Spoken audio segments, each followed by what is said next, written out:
धुंधकारी और गोकर्ण की पौराणिक कथा।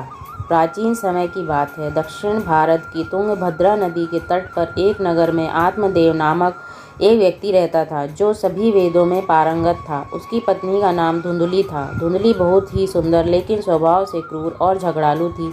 घर में सब प्रकार का सुख था, लेकिन वह व्यक्ति अपनी पत्नी से दुखी था। साथ ही साथ उसे कोई संतान का सुख भी नहीं था। वह चिंता में रहता था कि यदि उम्र ढल गई तो फिर संतान का मुख देखने को नहीं मिलेगा। यह सब सोचकर उसने बड़े दुखी मन से अपने प्राण त्यागने के लिए वह वन में चला गया। वन में एक तालाब में वह कूदने ही वाला था कि तभी एक संत ने उसे देखकर उससे पूछा, कहो विप्र, तुम्हें ऐसी कौन सी भारी चिंता है जिसके कारण तुम प्राण त्याग रहे हो? आत्मदेव ने कहा, ऋषिवर, मैं संतान के लिए इतना दुखी हो गया हूँ कि मुझे अब अपना जीवन निष्फल लगता है। संतानहीन जीवन को धिक्कार है, और मैंने जिस गाय को पाल रखा है वह भी बांझ है। यह तो ठीक है, मैं जो पेड़ लगाता हूँ उस पर भी फल फूल नहीं लगते हैं। मैं घर में जो फल लाता हूँ वह भी बहुत जल्दी सड़ जाता है। इन सब बातों से मैं दुखी हो चुका हूँ। ऐसा कहकर वह व्यक्ति रोने लगता है। वह संत उसकी बात सुनकर उसके ललाट की रेखाओं को देखता है। रेखाओं को देखकर वह कहता है कि विप्रवर्ण, कर्म की गति बड़ी प्रबल है, वासना को छोड़ दो। सुनो, मैंने तुम्हारा भाग्य देख लिया है। इस जन्म में तो क्या, अगले 7 जन्मों तक तुम्हारे कोई संतान किसी भी प्रकार से नहीं हो सकती।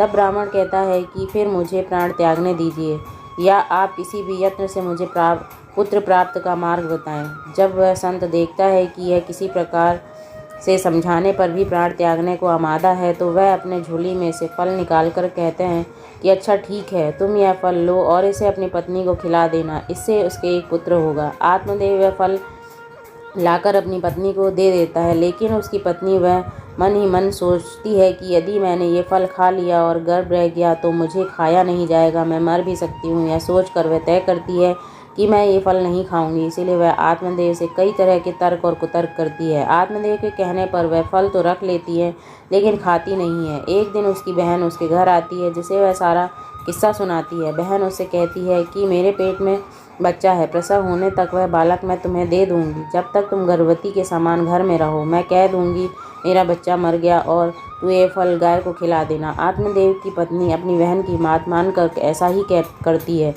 उस फल को वह गाय को खिला देती है। समय व्यतीत होने पर उसकी बहन ने बच्चा लाकर धुंधली को दे दिया। पुत्र हुआ, यह सुनकर आत्मदेव को बड़ा आनंद हुआ।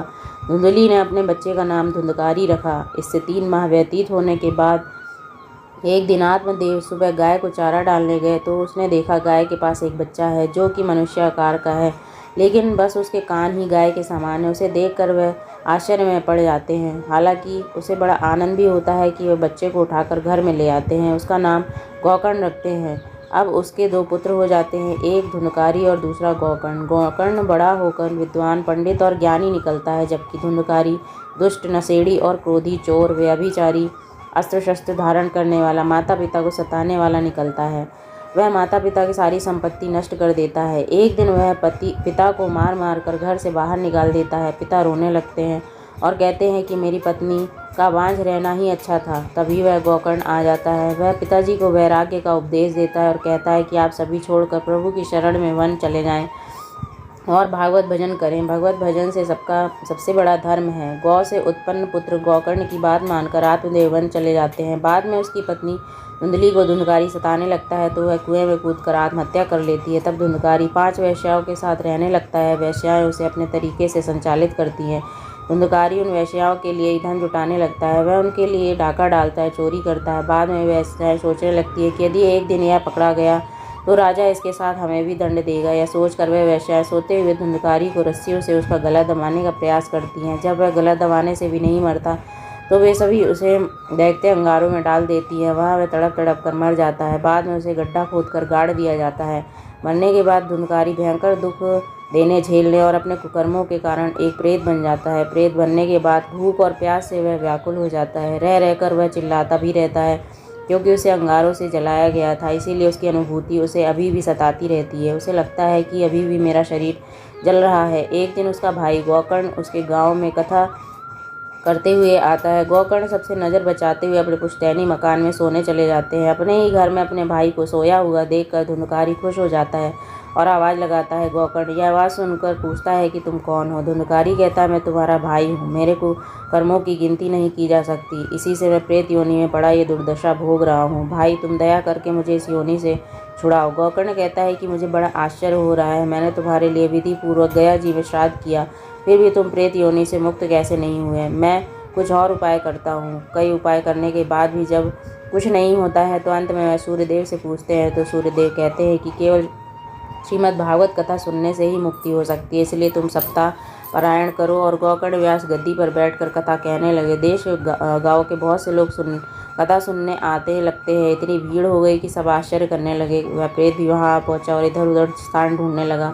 इतने में उसकी दृष्टि एक सीधे रखे हुए 7 गांठ पर के बाँस पर पड़ी और वह वायु में उसमें जाकर बैठ गया। जब शाम को कथा को विश्राम दिया गया तो एक बड़ी विचित्र बात हुई। सबके देखते देखते उस बाँस की एक गांठ तड़तड़ करते हुए फट गई। इस प्रकार 7 दिनों में 7 गांठें फट गई और 12 स्कंद सुनने से पवित्र होकर धुंधकारी एक दिव्य रूप धारण करके सामने खड़ा हो गया।